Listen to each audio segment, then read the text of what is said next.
ஏன்னா தந்தை பெரியார் குறித்து பல தலைவர்கள் குறித்தெல்லாம் படித்து பல நேரங்களில் பல நிகழ்ச்சிகளில் உரையாற்றி இருந்தாலும் கூட சவுந்தரநாதன் பாண்டியனார் குறித்து நான் அறிந்து உரையாற்றுகிற முதல் நிகழ்வாக பட்டிகரன் பட்டியில் எனக்கு கூடிய ஒரு வாய்ப்பை வழங்கியிருக்கக்கூடிய ஐயா சக்திவேல் அவர்களுக்கு என் நெஞ்சிலிருந்து ஊர் வருகிற நன்றி உணர்ச்சியினை காணியாக கடமைப்பட்டிருக்கிறேன். இப்படி ஒரு அரிய வாய்ப்பை எனக்கு சக்திவேலுக்கு ஐயாவிடம் அறிமுகப்படுத்தியிருக்கக்கூடிய காந்தி என்றாலே அண்ணா தான். அண்ணா சென்னாவை அசைத்து நாட்டை அசைத்து நாட்டில் மாற்றத்தை மறுமலர்ச்சியை உண்டாக்க முடியும் என்பதை நிரூபித்த தலைவன் அண்ணா. அந்த மாதிரி எனக்கு அண்ணா காந்தி துறையவர்கள். அந்த அண்ணன் தான் நீங்கள் கட்டாயம் இப்படி ஒரு வாய்ப்பு இருக்கிறது, அதை கட்டாயம் பயன்படுத்த வேண்டும், சவுந்தர பாண்டியனார் குறித்து நீங்கள் உரையாற்ற வேண்டும் என்று எனக்கு அறிமுகம் செய்து வைத்தார். அவர்கள் இந்த நேரத்தில் நான் நன்றி கூட கடமைப்பட்டிருக்கிறேன். பொதுவாக சொன்னால் பூவுக்குள் ஒளிந்திருக்கும் கனிக்கூட்டம் அதிசயம், வண்ணத்து பூச்சியின் உடைகள் ஓவியங்கள் அதிசயம், துளை செல்லும் காற்று மெல்லி செய்யாதல் அதிசயம், எப்போது ஒரு அதிசயம், என்னிடம் மூத்தவர்கள் அதிகாரிகள் கூடியிருக்கிற அறையில் இந்த எளியவனை அழைத்து பேச செய்திருக்கிற ஒரு அதிசயம். நீங்கள் எல்லாம் என்னை அழைத்து மன்னவனாகிவிட்டீர்கள், நான் சின்னவனாகிவிட்டேன். ஏனென்றால் ஐயா நல்லதம்பியார் அவர்கள் நான் என்ன செய்திகள் எல்லாம் சவுந்தர பாண்டியனார் குறித்து பேச வேண்டும் என்று தயார் செய்து கொண்டு வந்தேனோ அத்தனை செய்திகளும் அவரே பேசிட்டு சென்றார். அந்த அளவுக்கு சவுந்தர பாண்டியனார் குறித்து நான் இன்னும் புதிதாக பேசி தெரிந்து கொள்ள வேண்டும் என்று நான் கருதுகிறேன். அவ்வளவு செய்திகளும் நீங்கள் தெரிந்தவர்கள், அறிந்தவர்கள். ஆனால் இன்றைய சமூக சூழல் எப்படி இருக்குன்னு பார்த்தீங்கன்னா, செல்போனால் செல்லறிந்து போய் கொண்டிருக்கு இந்த சமூகம். நல்ல நாட்டிற்காக உழைத்த தலைவர்கள் குறித்து அறிவார்ந்தவர்கள் குறித்து அறிந்து கொள்வதில் இன்றைய இளைய தலைமுறை பிள்ளைகளுக்கு ஆர்வம் இல்லாமல் போய் கொண்டிருக்கிறார். நான் சொல்லும்போது என்னுடைய கருத்தை சொல்றேன். செல்போனால் செல்லறிந்து போன சமுதாயம் கண்டு புல்லரித்து போகிறேன். செல்போனை கிரகாமில் கண்டுபிடித்தது அன்று அதுக்கு கிரகம் பிடித்திருக்கிறது என்று சொன்னேன். தொலைபேசியில் துளைத்த பணங்கள், தொலைபேசியில் துளைத்த மனங்கள், தொலைபேசியில் துளைத்த கற்பு, தொலைபேசியில் தூரத்திலிருந்து துரத்தும் கடற்காரன் தொல்லை, அதற்கு எல்லையே இல்லை என்று எண்ண தோன்றுகிற அளவுக்கு எனக்கு தொலைபேசிகள் வரக்கூடிய தொல்லைகள் யாரும். நாங்கள் வெள்ளித்திரையெல்லாம் வீட்டுக்குள் படையெடுப்பு, ஊடகத்தில் வந்தால் உள்ளூர் செய்தி கூட உலக செய்தியாகிறது. பண்பாட்டுக்கு சீர்குலைப்பு, போலிகள் கூட நிஜமாகிற காலம், காயம் எடுப்பது காலம் என்று நான் கேட்பேன்.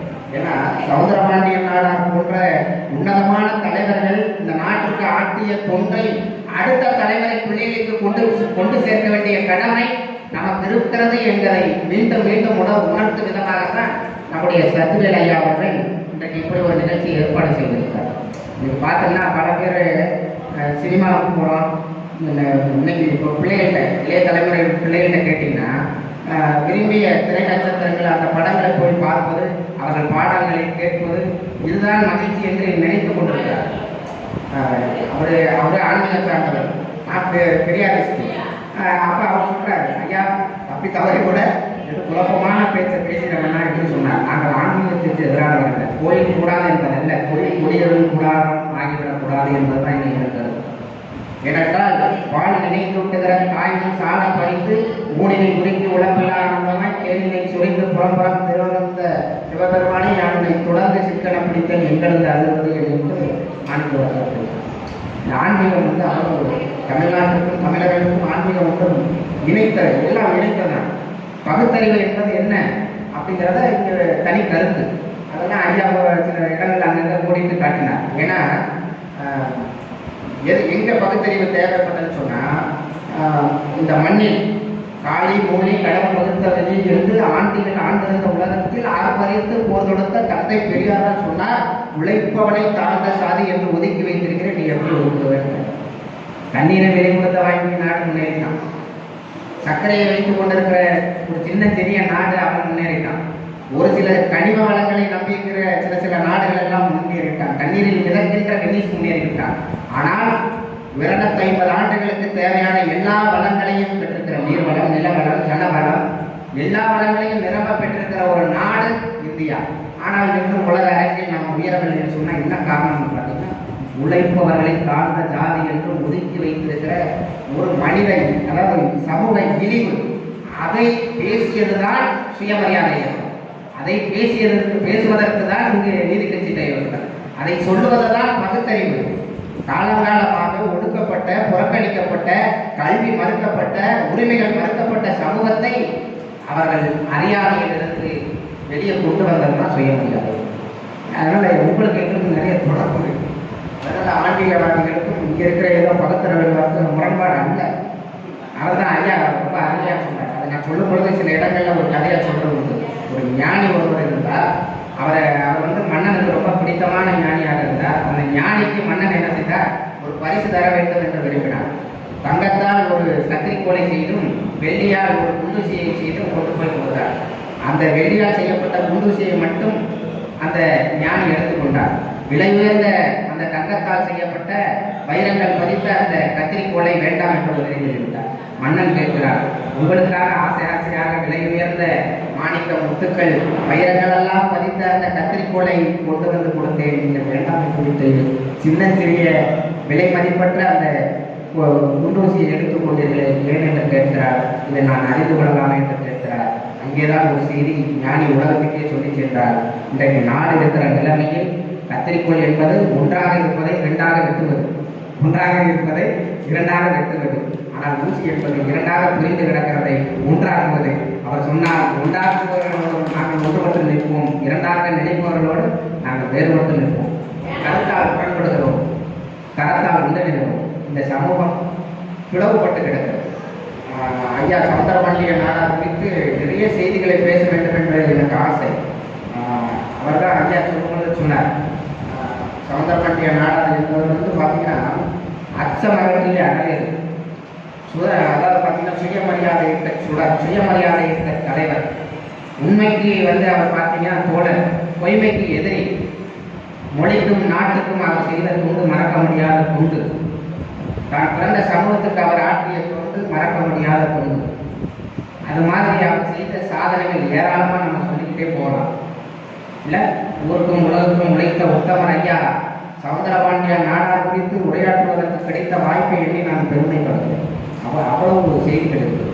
அவர் குறித்து நிறைய பேசணும். ஐயா வந்து சொன்னார் பார்த்தீங்களா, ராமநாதபுரத்தில் அவர் மாவட்ட ஆட்சித்தலைவராக இளம் வயதில் பார்த்தீங்கன்னா ஒரு நம்ம ஐயனாடாருக்கு சின்னம்மாளுக்கு மகனாக பிறந்து பள்ளி படிப்பை பல வண்ண கனவுகளோடு தன் எண்ண சிறைகளை விரித்து கொண்டு பள்ளி படிப்பை முடித்துவிட்டு கல்லூரியில் கால் வைக்கிறார்.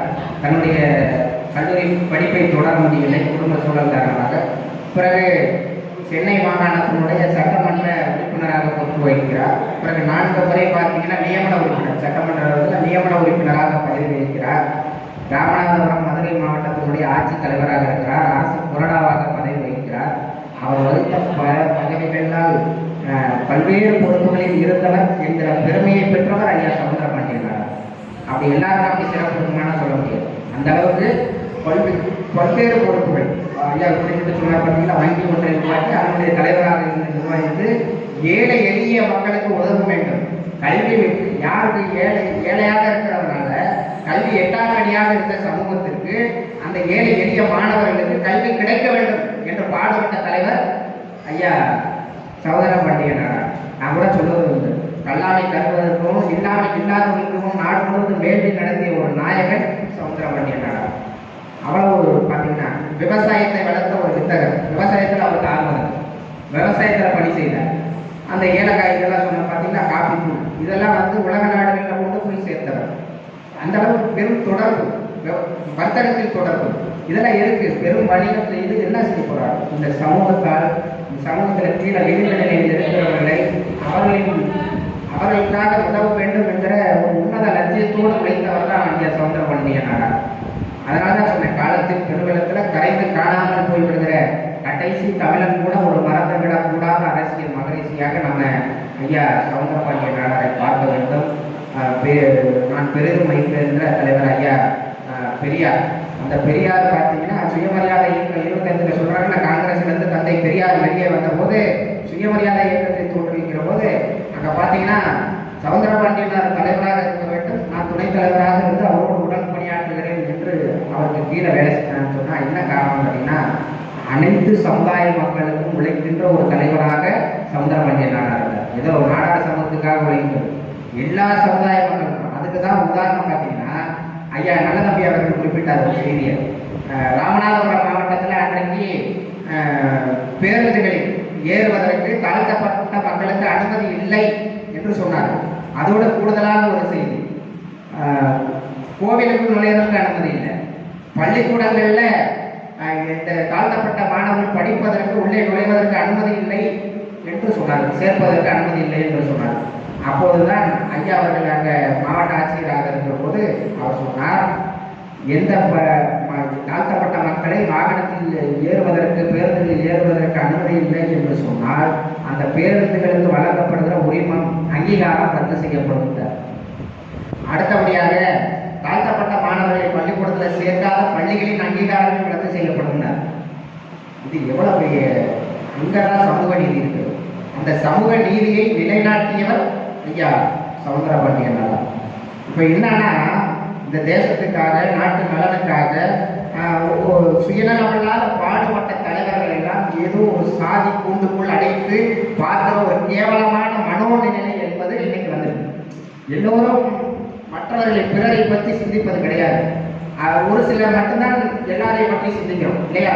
இன்னைக்கு சாதாரணமாக இந்த நிகழ்வை நடத்தாமல் சக்திகள் கடந்து போயிருக்கலாம். ஆனால் வரலாறு உங்களை மன்னிக்காது. இந்த நிகழ்வை நீங்கள் நிகழ்த்தியதனால் வரலாறு உங்களை நினைவுகூறும். ஏன்னா இங்கே வந்திருக்கவர்கள் எண்ணிக்கை நீங்கள் ஏதோ ஒரு சொற்ப எண்ணிக்கை என்று கருதுகிறார்கள். இது மிக சிறப்பான வரலாற்று நிகழ்ச்சி என்று நான் கருதுகிறேன். ஏன்னா ஒரு மனோ உன்னதமான மனிதர் குறித்து இன்றைக்கு அவரை பற்றிய செய்திகளை பகிர்ந்து கொள்வது, ஏதோ நான் இங்கே எல்லாம் அறிந்து கொண்டு பேசுவேன், அதல்ல. அவரை பற்றி நான் படித்து அறிந்து கொள்வதற்கு இப்படி ஒரு வாய்ப்பை நீங்கள் ஏற்படுத்தி கொடுத்தீங்க. நான் இப்போதான் அறிஞ்சுக்கிறேன். எனக்கு ஒரு நீங்கள் பேசணும் உரையாடணுன்றப்ப தான் சவுந்தரபாண்டியன் நாடார் குறித்து நான் படிக்க வேண்டிய தேவை அங்கே தான் உருவாச்சு. அப்படி இப்போ இது ரொம்ப தேவைன்னு பார்க்குறேன். ஏன்னா பாபு சிதம்பரம் பிள்ளை மண்ணை காக்க போராடி கடைசியில் மண்ணெண்ணெய் வியாபாரம் செய்து செத்து முடித்தார்.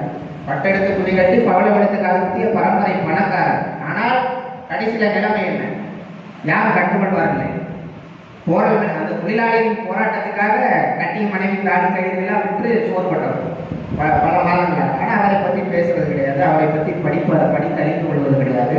அடுத்த தலைமுறை பிள்ளைகளுக்கு பாவம் சிதம்பரம் பிள்ளை தெரியாது.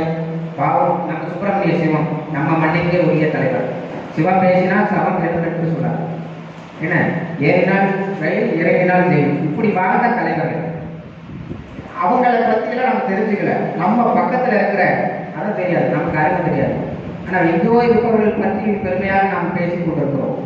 முதலில போடி பாடுபடுவார், உலகிழவ காணாதார், வாழ்வில் வசந்த வைக்கிற வார்த்தையை கேளாதார், இவர்கள் வாழ்வு வளம் பெற வேண்டும் என்பதற்காக பாடுபட்ட தலைவர் தான் ஐயா சவுந்தரபாண்டியன் நாடார். பட்டு போகிற நிலையில் உள்ள ஒரு செடியை போல், படந்து போகிற நிலையில் உள்ள ஒரு விளக்கை போல், வற்றி கிடக்கிற குளம் போல், வறண்டு கிடக்கிற வயல் போல் இங்க பலருடைய வாழ்க்கை இருந்தது. அவர்கள் வாழ்க்கையிலே சுடரேற்ற வேண்டும் என்ற சிந்தனையை விதைத்தவர் ஐயா சவுந்தரபாண்டியன் நாடார். தொழில் ரொம்ப அவசியம், விவசாயம் அவசியம். இந்த விவசாயத்தில் எதையாவது செய்து இந்த மக்களுக்கு எதையாவது நம்ம அதன் மூலம் வருவாயை ஈட்டி அவர்களின் வாழ்க்கையை உயர்த்தி விட வேண்டும் என்று சிந்தித்தார். அதே மாதிரி பார்த்தீங்கன்னா பெண் கல்வி ஏன் அவசியம் அப்படின்னு அவர் பேசினார். பெண் கல்வி ரொம்ப அவசியம். பெண் கல்வி பெற்று ஒரு வேலைக்கு போய் அவர்கள் வருவாய் ஈட்டுகிற போது அந்த சமூகம் வளர்ந்து நினைத்தார். சட்டமன்றத்திலே பெண் உரிமை குறித்து பேசியிருக்கிறார், விதவை மறுமணம் குறித்து பேசியிருக்கிறார். அதே மாதிரி பார்த்தீங்கன்னா சட்டமன்றத்தில் அவர் பேசினார், வகுப்புவாரி பிரதிநிதித்துவம் குறித்து அவர் பேசியிருக்கிறார். சட்டமன்றத்தில் முக்கியமாக அது குறித்தெல்லாம் தீர்மானங்கள்லாம் கொண்டு வந்திருக்கிறார். நிறைய செய்திகள் இருக்குது ஐயா பட்டி சவுந்தரபாண்டியன் நாடார் குறித்து. மதுரையில் ஆட்சியராக இருந்தபோது அவர் ஆற்றிய பணி, தொடர்ந்து பார்த்தீங்கன்னா அரசு கொறடாவாக இருந்தபோது அவர் ஆற்றிய பணி, அதன் பிறகு வெளியில் வந்து தொழில் சார்ந்த பணிகளில் இருந்தபோது அவருடைய சிந்தனைகள் எல்லாமே ஏழை எளிய மக்களை உயர்த்தி விடும். கீழே இருக்கிறோன்னா இப்போ மேலே இருக்குது, பள்ளம் இருக்குது. இந்த பள்ளத்தை நிரப்பணும்னா மண் எங்கே கொண்டு வரும்? எங்கே போய் தேடிட்டு அழைப்பார்? மேட்டை அழைச்சி பள்ளத்தை நிரப்பணும்.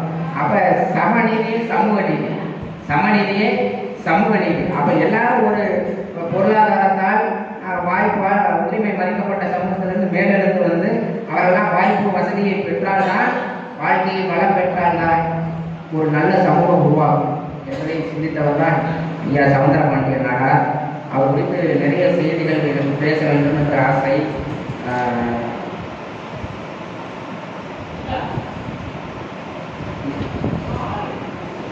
அதே மாதிரி பார்த்தீங்கன்னா ஏழை எளிய மாணவர்களுக்காக தன்னுடைய பெரும் செல்வத்தை கொடுத்து உடையாக கொடுத்து அந்த மாணவர்களுக்காக நிறைய உதவி செய்திருக்கார். கல்வி நிறுவனங்களை ஏற்படுத்தியிருக்கிறார். அன்றைய காலகட்டத்தில் வியாபாரிகளுக்கு பெரும் அச்சுறுத்தலாக இருந்த அந்த திருடர் கூட்டம் செயல்பட்டு வந்த அந்த காலத்தில் அதற்கு அவர்களிலிருந்து காப்பாற்றுவதற்கு ஏற்பாடு பண்ணியிருக்கார். நீங்கள் சொன்ன அந்த பாண்டியராஜன் அதெல்லாம் இன்னைக்கு வரலாற்றின் சுவடுகளாக இருக்கு. தனி மனிதர் குறித்து இவ்வளவு செய்திகள் இருக்குமா என்பதை நான் வரலாற்றின் பக்கங்களிலே படித்தறிந்து வியப்பாக நான் விழித்திருந்தே பார்க்கிறேன். இவ்வளவு செய்திகள் இருக்கு. இப்படி ஒரு மனிதன் இயங்கியிருக்கிறார். ஆனால் அவர் குறித்த செய்திகள் ஏன் இந்த தலைமுறை பிள்ளைகளுக்கு நம்ம கொண்டு போய் சேர்க்காமல் இருக்கிறோம் என்கிற வருத்தம் எனக்கு உண்டாயிருக்கு. அந்த வருத்தம் ஒரு பெரிய வருத்தமாக இருக்கு. தொடர்ந்து அவர் நம்ம அடுத்த தலைமுறை பிள்ளைகளுக்கு கொண்டு போய் சேர்க்க வேண்டிய கடமை இருக்கிறது. நிறைய செய்திகளை எனக்கு முன்னால் அவர் பேசினார். அவருக்கு தெரிவிக்கா அப்படின்னா திக்கெல்லாம் போல இருக்கிற திருநெல்வேலி செய்தியில் நின்ற நெடுமாறன் வாழ்ந்த காலத்தில் காந்திமதி அம்மாள் சன்னதிக்குள்ள தமிழ்த்தங்கள் தெரிவிக்கா பேசிக் கொண்டிருக்கிறார். இவர் பேசிக் கொண்டிருக்கிற செய்தி கேட்டறிந்து தன் நண்பன் வந்திருக்கிறார் சொல்லி செய்தி பாவலராக காண்பதற்காக அங்கே போகிறார். இவர் மாட்டு சமூகத்தை சேர்ந்தவர். அப்போ அங்கே இருக்கிற எல்லாம் என்ன பண்ணுறாங்கன்னா நிகழ்ச்சி ஏற்பட்டாலும் உங்களுக்கு கோயிலுக்குள் நிறைய அனுமதி இல்லை என்று சொல்லி மறுத்து விடுகிறார். அப்போ இந்த செய்தி யாருக்கு போயிருக்கு? திருவிக்காவுக்கு போயிருக்கு. அப்போ என்னை காண வந்த என் நண்பனை அனுமதிக்கிறேன் அப்படின்னா என்னை உடைந்து போய் தோழில் கிடக்கிற துண்டை தூக்கி முதலில் எடுத்துட்டு நீ எல்லாரும் என் பேச கேட்கமா கோயிலை விட்டு வெளியே வாங்கிட்டேன். வெளியில வந்து பேசினார். அந்த கூட்டம் கூட வெளியில வந்து அது மாதிரி ஒரு நட்பு உதாரணம். ஏதோ இலக்கியம் அரசியல் அப்படி அல்ல. சக மனிதர்கள் மீதான நேசம் இருக்கிறது அல்லவா? அது ஜாதி கடந்து மதம் கடந்து மொழி கடந்து எல்லாம் இருக்கு. ஏன்னா யாரும் போய் யாரும் கையில் என்று உலகத்துக்கு சகோதரத்துவத்தை சொல்லிக் கொடுத்தவர்கள் தமிழர்கள். தமிழ்ல என்ன இல்லை? கண்டலை பயன்களான தாமர விளக்கம் தாங்க கொண்டங்கள் உணவில் கேட்க புகழை கண் விழித்து நோக்க தென்திரை எழுதி காட்ட தேம்பரை மதுரையாடு வண்டுகள் இடிது பாட அச்சுகம் கொஞ்ச அமுத கீதம் கரும்புயர்ந்து விருந்து செய்ய கடிமலர் வண்டுகள் இடிது பாட தென்றல் உணவுகின்ற சூழலில் அங்கப்படுத்த ஆடுகிற வண்ணமையில் போல் என்று ஒரு இயற்கையே வர்ணிச்சிருக்காங்க. இதை படிக்கிறப்ப நமக்கு இருக்கிற தமிழ் உணர்ச்சி இருக்கிறது. அது எங்க இருந்து வருது? ஐயா இன்றைக்கு தமிழுக்காக கொண்டாடுகிறார். ஏன் இந்த வயதில் கொண்டாடுகிறார்? ஒரு வர்த்தகம் செய்து வணிகம் வைக்கலாம். தமிழ் பேசுறதுனால் இவருக்கு என்ன வயிறு நிறைய போயிருக்கிறதா? இல்லை. இன்றைக்கு அப்படித்தானே பார்க்கணும். பிஸ்னஸாக தான் பார்க்கணும். எல்லாத்தையும் என்ன பார்க்கணும்? வணிகமாக பார்க்குற ஒரு சமூகம் உருவாகி விட்டது. இன்றைக்கு பொதுவாக நம்மில் பலர் என்ன தேடி அலைந்து கொண்டு இருக்கிறோம்? பணம் தேடி அலைகிறோம், பதவி தேடி அலைகிறோம், பொருள் தேடி அலைகிறோம். இப்படி எப்போதும் எதையாவது தேடி அலைந்து தெரிந்து கொண்டிருக்கிற வாழ்க்கை முறைதான் நம்மில் வாய்த்திருக்கிறது. அப்படிப்பட்ட மனிதர்களில் ஐயா சக்திவேல் போன்ற சிலர் தான் இந்த சமூகம் நோக்கி சிந்திக்கிறார்கள், தமிழ் குறித்து சிந்திக்கிறார்கள், தமிழர் நலன் குறித்து சிந்திக்கிறார்கள், மனிதர்கள் குறித்து சிந்திக்கிறார்கள். இவர்களெல்லாம் பாதுகாக்கப்பட வேண்டியவர்கள். என்னை பொறுத்தவரை இந்த மாதிரியான மனிதர்கள் பாதுகாக்கப்பட வேண்டியவர்கள், கொண்டாடப்பட வேண்டியவர்கள். இந்திய எதிர்ப்பு போராட்டத்தில் எல்லா சிறைப்பை கொண்டு போறதுக்கு ரெடி ஆயிட்டாங்க. அப்ப பெரியார் அறைகூவல் எடுக்கிறார், எச்சரிக்கிறார். யார அன்னைக்கு இருந்த இந்திய எதிர்ப்பு போராட்டத்தில் எச்சரிக்கிறார். நாங்கள் எல்லாம் கைது செய்யப்பட்டு சிறைக்கு போனாலும் எங்களுடைய தமிழர் தளபதி ஐயா சவுந்தரபாண்டியன் நாடார் தலைமை தாங்கி அந்த போராட்டத்தை நடத்துவார் என்று அன்றைக்கு இருந்த ஆதிக்கத்தின் 6 கால்களுக்கு அவர்கள் செவிகளுக்கு யாரை அடையாளப்படுத்துகிறார்? தமிழர் தளபதி என்று சவுந்தரபாண்டியன் நாடார். ஏன் நாம் அன்னைக்கு ஏன் இந்திய எதிர்ப்பு போராட்டத்தை நடத்துகிறோம்? நம்ம ஏன் இந்த நேரத்தில் உட்காந்து தமிழ் குறித்து பேசுகிறோம், தமிழர் குறித்து பேசுகிறோம்? மொழி சும்மா பாதுகாக்கப்படணுங்க. இந்திய எதிர்ப்பு போராட்டத்துக்காக தீக்குளித்து இறந்தவர்கள் எத்தனை பேர்? முன்னாடிப்பட்டது இறந்தவர்கள் எத்தனை பேர்? தன் உயிரை மாய்த்து கொண்டவர்கள் எத்தனை பேர்? ஆனால் கங்கா ஜலம் எடுத்து அம்பாளுக்கு அபிஷேகம் செய்வதை போல பெட்ரோலை எடுத்துக்கொண்டு தன் தேகத்தில் தானே ஊற்றிக்கொண்டு தன் தேகத்துக்கு தானே தீயை பற்ற வைத்துக் கொண்டு வட்டில் எரிகிற தீ ஜுவாலை விட்டு எரிய, கொழுந்து விட்டு எரிய, அலுவல் போனால் போகட்டும், சலுகை போனால் போகட்டும், என் தலைவரை கோடி கட்ட தமிழ் விட்டு விடுதலை ஆகட்டும், பிறந்த என் பிள்ளை யாருக்காக? தமிழ் மொழி போருக்காக, உள்ளம் இருப்பதும் உடம்பு இருப்பதும் தமிழுக்காக என்று என்ன செய்யறாரு? முத்து பற்கள் வெடித்து சிதற, மோகன முடி கருவி சூழ, நிற்க சக்தி எடுத்து உடல் பாலமாக வெடித்து சிதற, நிற்க சக்தியற்று நிலத்தில் சரிந்து விடுகிற அந்த நிலையில கூட அன்னை தமிழே உன்னை புகழ்ந்திடவே உலகில் பிறப்படுத்தேன்னு சொல்லி மொழிக்காக தன் உயிரை மாய்த்து கொண்ட மொழிப்போர் தியாகிகளை நான் வரலாற்றின் பக்கங்களில் படிக்கிறது. மொழி உணர்வு அந்த அளவுக்கு தேவை என்று நான் கருதுகிறேன். அதனால் அந்த மொழியை இன்றைக்கும் சிதையாமல் எத்தனையோ மொழிகள் அந்நியர்களுடைய படையெடுப்புகளுக்கு ஆதிக்கத்துக்கு உள்ளாகி அழிந்து போயிருக்கிறது. எத்தனையோ இனங்கள் அந்த பண்பாடுகளெல்லாம் சீர்குலைக்கப்பட்டு அழிக்கப்பட்டிருக்கிறது. ஆனால் இன்றைக்கும் தமிழ் மொழி தமிழ் பண்பாடு யாராலையும் சீரழிக்க முடியல. இன்னைக்கு அது கர்வத்தோடு இருக்குதுன்னு சொன்னால் அதுக்கு காரணம் நம்ம மொழி சாதாரண மொழி அல்ல, இல்லையா? அடுத்த வரத்தை அழைக்கிறது. அதுதான் வடக்கிளை தமிழர் வாழ்வை பதைக்கு பின் தெற்கில் வெள்ளை இடக்கிணை செய்ய நினைத்து எதிரி அண்ணால் போட்டு அடக்கடா என்று வைத்து அரங்காக்கும் தமிழே என்று பாடி பரவி எங்கள் பாஸ்பரஸ் கவிஞர் பாரதிதாசன்.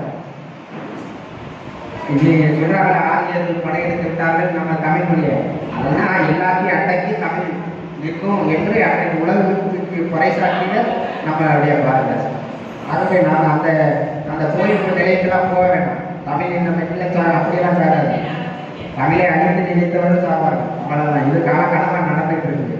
டெல்லியின் ஆரக்காலர்களுக்கு ஆதிக்கத்துக்கெல்லாம் ஏன் இந்தி எதுக்குன்னா ஏதோ இந்தி மொழி பேசக்கூடியவர்களுக்கு நம்ம ஒன்றும் பகைவர்கள் அல்ல, அவர்களுடைய நம்முடைய சகோதரர்கள். ஆனால் பிரதர்சனம் நம்ம அன்னைக்கு சொன்னோம், எல்லாரும் நம்முடைய உடன்பிறந்தவர்களாக பாவித்து வாழப்படையவர்கள் தமிழர்கள், இல்லையா? எங்கிருந்து வந்தாலும் நம்முடைய சகோதரர்களாக நினைக்கக்கூடியவர்கள். உலகத்தில் எந்த இனத்துக்கும் இல்லாத பெருமை தமிழகத்திற்கு தமிழர்கள். எப்பொருள் யார் யார் வாய்ப்பு கேட்பினும் அப்பொருள் மெய்ப்பொருள் அறிவு என்று சொல்லி அறிவுக்கு இலக்கணம் வந்தது. மண் செழிக்க மழை பொழிவதை போல மனித மனம் செழிக்க 2000 ஆண்டுகளுக்கு கூட வாழ்ப்புகள் வல்லுவன் படி அறிவு உலகத்துக்கு நம்ம சொல்லிடுவோம். இப்படி இருக்கணும், அப்படி பகுத்தறிவு அங்கேயே விதைக்கப்பட்டது. அதனால் நமக்கு ஒரு சிந்தனை மரபு இருக்கு, தொடர்ச்சி இருக்கு. அந்த வழியில் தான் ஐயா சௌந்தரபாண்டிய நாடார் இந்த மண்ணுக்காக மக்களுக்காக இவர்களுக்காக பாடுபட்டிருக்கிறார். தொடர்ந்து அவர்கள் வாழ்க்கையை வளர்ந்த வேண்டும் என்று உழைத்திருக்கிறார். தன்னுடைய வாழ்வின் பெரும் பகுதியை மக்கள் நலன் சார்ந்து சிந்தித்திருக்கிறார். அதற்காக குரல் கொடுத்திருக்கிறார். அதற்காக தனக்கு கிடைத்த வாய்ப்புகளில் எல்லாம் பயன்படுத்தி இருக்கிறார். அவர் குறித்து இன்னைக்கு நம்ம பேச கிடைத்த வாய்ப்பு. பொதுவாக ஒரு வாய்ப்பு கிடைத்தால் எனக்கு நிகழ்ச்சி ஏற்பாடு செய்து கொடுத்தவர்களை பாராட்டினால் பரிசு ஒன்று தருவது வழக்கம். அப்படி என்ன பரிசு தரலாம் என்று நான் நினைக்கிற போது அன்றைக்கு அவையை பாராட்டி அதிகமான அரிய வகை நெல்லிக்கனி ஒன்றை பரிசாக அளித்தார்.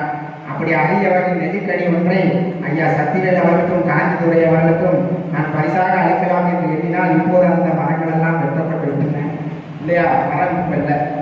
நல்லா சொல்றேன், மரம் இந்த காக்கைக்கு எச்சம் கூட மரத்தை வளர்க்கிறது, அந்த மரத்தை அழைத்து நீயே எச்சம் பண்ணாய் என்று நம்ம ஒரு கவிதை எழுது. அந்த மாதிரி ஒருவேளை நான் பாரியாக இருந்திருந்தால் பல்லக்கு தேர் யானை செய்து உங்களுக்கு பரிசாக வழங்கியிருப்பேன். கல்வியில் ஓரியாக இருந்தால் வானமண்டலத்தில் மின்னுகிற நட்சத்திரங்களை எல்லாம் கைது செய்து கொண்டு வந்து உங்கள் காலடியில் கொட்டியிருப்பேன். ஒருவேளை குமணனாக இருந்தால் என் தலையை விலைக்கு கொடுத்தாவது 12,000 பொற்காசுகளை கொட்டி உங்கள் பொற்பாலத்தை சமைத்திருப்பேன். என்னிடம் இருப்பது தமிழ் ஒன்றுதான். ஆகவே தென்றலில் ஒளி வாங்கி தேனாற்றில் உயிர் வாங்கி கண்டில் என்னும் புதரில் அருதாங்கி